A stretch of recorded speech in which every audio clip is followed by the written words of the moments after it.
कधीच नाही चुकणार तुमचे फेवरेट टीव्ही शोज झी5 सोबत, तेही एकदम फ्री। खोटं बोलताय तुम्ही, ही खोटी शपथ घेताय तुम्ही। खोटेपणा करून तुम्ही आमच्यापासून आमच्या लाली हत्याला तोडलं। भले तुम्ही पैशाने लाली हत्याची जमीन विकत घेतली असेल, पण या पैशाने ना तुम्ही आमची नाती कधीच विकत घेऊ शकत नाही। इनफ।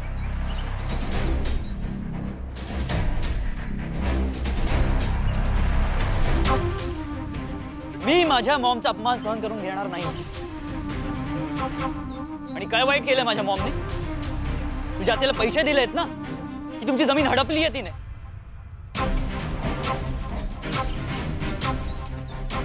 आणि इकडच्या लोकांना सुद्धा ती मार्केट रेटच्या प्रमाणे पैसे द्यायला तयार आहे।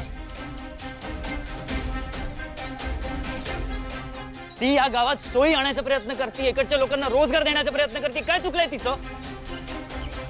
त्यांनी खोटेपणा करून हे सगळं साध्य केलं ना, हे चुकलंय त्यांचं। कोणत्या खोटेपणाबद्दल बोलतेस तू? तुझ्या घरच्यांच्या भल्यासाठी केलंय तिने जे काही केलंय ते।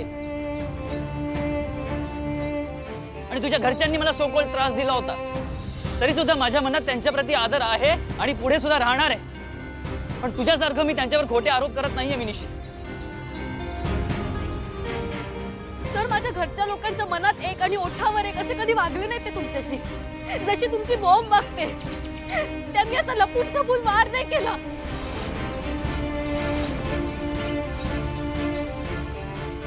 सर, तुमच्या आईने धमकावलंय मला।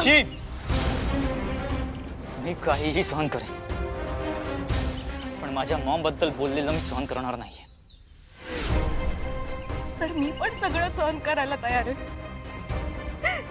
पण तुमची मॉम जर माझ्या दादांना बदनाम करायचा प्रयत्न करत असेल ना, तर ते मी नाही सहन करू शकत।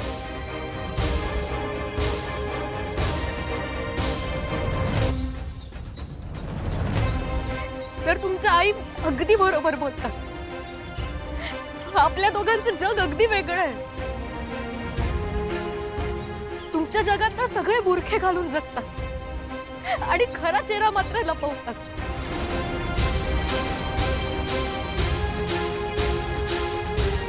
मला तसं नाही जगता यायचं।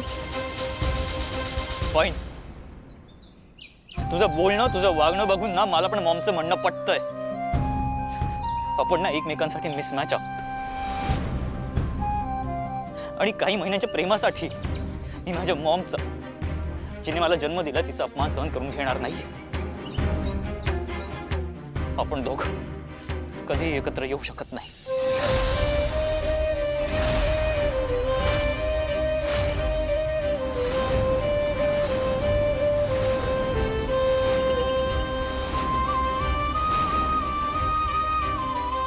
गुड बाय निशिगंधा।